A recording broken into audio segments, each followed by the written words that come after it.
The Declaration of Independence, read with an upper-class British accent, faked by an American, this day, December 29th, 2012. Declaration of Independence. A transcription. In Congress, July 4th, 1776. The unanimous declaration of the 13 United States of America. When, in the course of human events, it becomes necessary for one people to dissolve the political bands which have connected them with another, and to assume among the powers of the earth the separate and equal station to which the laws of nature and of nature's God entitle them, a decent respect to the opinions of mankind requires that they should declare the causes which impel them to the separation. We hold these truths to be self-evident, as all men are created equal, that they are endowed by their Creator with certain unalienable rights, that among these are life, liberty, and the pursuit of happiness, that to secure these rights, governments are instituted among men, deriving their just powers from the consent of the governed, that whenever any form of government becomes destructive of these ends, it is the right of the people to alter or to abolish it, and to institute new government, laying its foundation on such principles and organizing its powers in such form as to them shall seem most likely to affect their safety and happiness.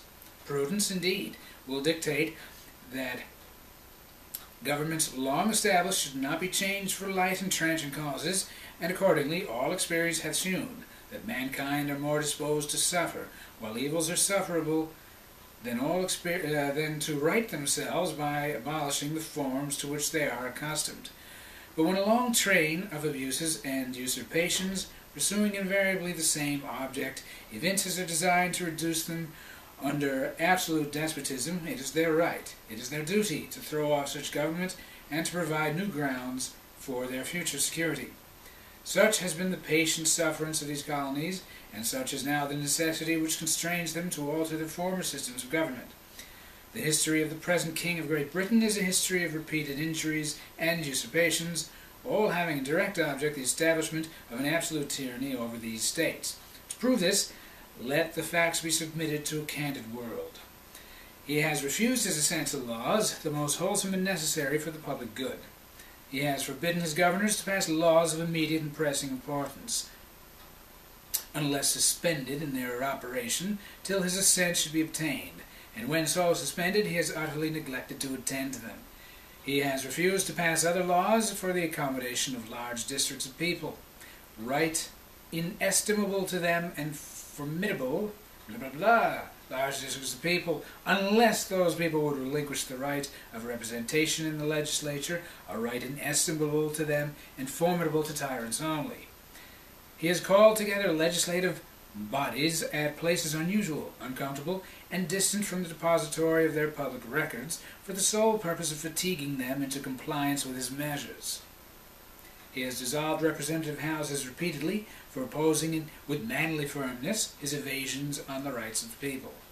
He has refused for a long time, after such dissolutions, to cause others to be elected, whereby the legislative powers, incapable of annihilation, have returned to the people at large for their exercise, the state remaining in the meantime exposed to all the dangers of invasion from without and convulsions within. He has endeavored to prevent the population of these states, for that purpose obstructing the laws for naturalization of foreigners, refusing to pass others to encourage their migrations hither, and raising the conditions of new appropriations of lands.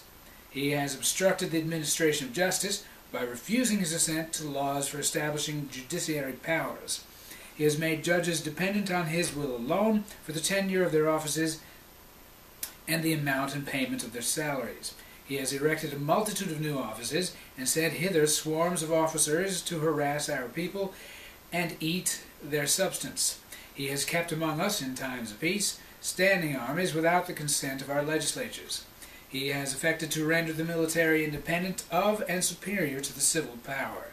He has combined with others to subject us to a jurisdiction foreign to our Constitution and unacknowledged by our laws, giving his assent to their acts of pretended legislation, for quartering large bodies of armed troops among us, for protecting them by a mock trial from punishment for any murders which they should commit on the inhabitants of these states, for cutting off our trade with all parts of the world, for imposing taxes on us without our consent, for depriving us in many cases of the benefits of trial by jury, for transporting us beyond seas to be tried for pretended offences, for abolishing the free system of English laws in a neighbouring province, establishing therein an arbitrary government, and enlarging its boundaries so as to render it at once an example and fit instrument for introducing the same absolute rule into these colonies, for taking away our charters, abolishing our most valuable laws, and altering fundamentally the forms of our governments, for suspending our own legislatures and declaring themselves invested with power to legislate for us in all cases whatsoever. He has abdicated government here by declaring us out of his protection and waging war against us. He has plundered our seas, ravaged our coasts, burned our towns, and destroyed the lives of our people. He is at this time transporting large armies of foreign mercenaries to complete the works of death, desolation, and tyranny, already begun with circumstances of cruelty and perfidy, scarcely paralleled in the most barbarous ages, and totally unworthy the head of a civilized nation. He has constrained our fellow citizens taken captive on the high seas to bear arms against their country, to become the executioners of their friends and brethren, or to fall themselves by their hands. He has excited domestic insurrections amongst us, and has endeavored to bring on the inhabitants of our frontiers the merciless Indian savages, whose known rule of warfare is an undistinguished destruction of all ages, sexes, and conditions. In every stage of these operations, in every stage of these oppressions, we have petitioned for redress in the most humble terms. Our repeated petitions have been answered only by repeated injury. A prince whose character is thus marked by every act which may define a tyrant is unfit to be the ruler of a free people. Nor have we been wanting in attentions to our British brethren. We have warned them from time to time of attempts by their legislature to extend an unwarrantable jurisdiction over us. We have reminded them of the circumstances of our emigration and settlement here. We have appealed to their native justice and magnanimity, and we have conjured them by the ties of our common kindred to disavow these usurpations, which would inevitably interrupt our connections and correspondence. They too have been deaf to the voice of justice and of consanguinity. We must therefore acquiesce in the necessity which denounces our separation, and hold them, as we hold the rest of mankind, enemies in war, in peace, friends.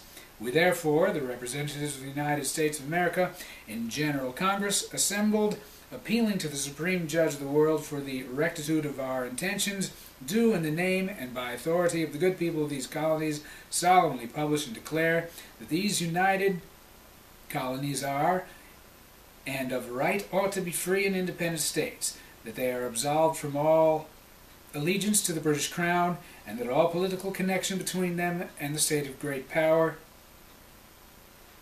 Britain is and ought to be totally dissolved, and that as free and independent states they have full power to levy war, conclude peace, contract alliances, establish commerce, and do all other acts and things which independent states may of right do. And for the support of this declaration, with a firm reliance on the protection of divine providence, we mutually pledge to each other our lives, our fortunes, and our sacred honor. The 56 signatures on the declaration appear in the positions indicated. Column 1, Georgia. Button Gwinnett, Lyman Hall, George Walton.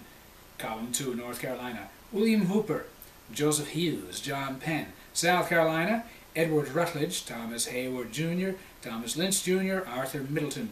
Column 3, Massachusetts. John Hancock, Maryland, Samuel Chase, William Paca, Thomas Stone, Charles Carroll of Carrollton. Virginia, George Wythe, Richard Henry Lee, Thomas Jefferson, Benjamin Harrison, Thomas Nelson Jr., Francis Lightfoot Lee, Carter Braxton. Column 4, Pennsylvania, Robert Morris, Benjamin Rush, Benjamin Franklin, John Morton, George Clymer, James Smith, George Taylor, James Wilson, George Ross. Delaware, Caesar Rodney, George Reed, Thomas McCain.